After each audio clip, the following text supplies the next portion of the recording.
বিশ্বজিতের ঘটনার সাথে এই ঘটনার কোনো সাদৃশ্য আছে বলে আমি মনে করছি না। আপনারা গতকালকে বাংলাদেশে দুটো ঘটনা ঘটেছে। খুলনাতে একটি নৃশংস হত্যাকাণ্ড, গুলি করার পরে তাকে রক কেটে হত্যা করা হয়েছে এবং মসজিদে খুতবারত অবস্থায় একজন ইমামকে হামলা করা হয়েছে, নৃশংসভাবে তাকে রক্তাক্ত করা হয়েছে। আমি গতকালকে বাংলাদেশে অত্যন্ত দুঃখজনকভাবে এটাকে আমি তেমন প্রচার করতে দেখি নাই। মিটফোর্টের ঘটনা কিন্তু বুধবারের ঘটনা। গত দুদিন এই ভিডিও কোথায় ছিল, কাদের নিয়ন্ত্রণে ছিল? আমি আপনাদেরকে স্পষ্টভাবে বলতে চাই, পাথর মেরে যারা এই নৃশংসভাবে হত্যা করেছে আমরা অবশ্যই এটার তীব্র নিন্দা জানাই। একজন সাধারণ মানুষ হিসেবে আমরাও ব্যথিত। এখানে যারা ওই ভিডিও চিত্রে যাদেরকে দেখা গেছে তারা কেউ তাদের কোনো পরিচয় নিশ্চিত হওয়া যাচ্ছে না। কেন যাচ্ছে না এটা আপনারা দয়া করে আইন শৃঙ্খলা রক্ষাকারী বাহিনীকে জিজ্ঞেস করেন। ওই সমস্ত যেই সমস্ত এলাকা সংঘাতপূর্ণ বা যেই সমস্ত এলাকাগুলো অত্যন্ত ঘনবসতিপূর্ণ, সেখানে কী ধরনের ক্রাইম হয় আইন শৃঙ্খলা রক্ষাকারী বাহিনী তো আগেই জানার কথা। আমরা কিন্তু সরকারে নাই, আমরা কিন্তু কোনো মিনিস্ট্রিতে কোনো দায়িত্বে নাই। তাহলে আমাদের দায় থাকবে কোথায়?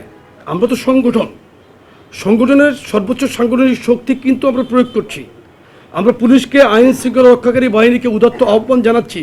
এর বাইরে আমাদের কি করার আছে আপনি যদি একটু বলে দিতেন, আমরা সেটা করবো ইনশাল্লাহ। আপনি একটু বলেন এর বাইরে আমরা কি করতে পারি?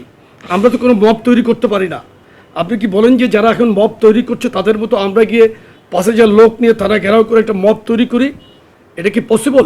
আমরা তো দেশের একটি দায়িত্বশীল রাজনৈতিক দল।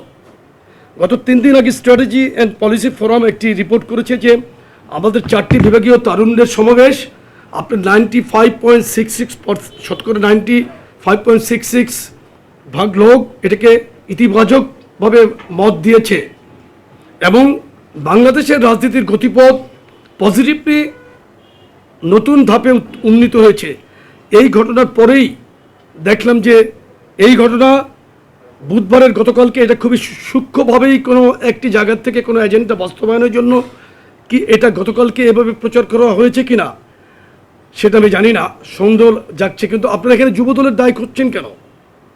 পরিবার আজকে বলছে যে 3 জনকে আসামির তালিকা থেকে বাদ দিয়ে বাদীর মেয়ে আজকে বলেছে চ্যানেল 24-এ আমরা দেখেছি ভিডিও ফুটেজটা আপনারা দেখবেন যে ওখানে বলেছে নতুন 3 জনকে, নিরাপরাধ 3 জনকে এই মামলা আসামি করা হয়েছে। এটা কারা করলো? পুলিশ বাহিনীকে আপনারা জিজ্ঞেস করেন, সংশ্লিষ্ট কর্মকর্তাকে জিজ্ঞেস করেন কারা করলো এটা, কাদেরকে বাদ দিয়ে কাদেরকে ঢুকানো হলো? ওই ভিডিও চিত্রে কি আপনি যুবদলের কোনো একদম কোনো পরিচিত বা ছাত্রদলের স্বেচ্ছাসেবক দলের কাউকে আপনি দেখেছেন? আপনারা বলেন।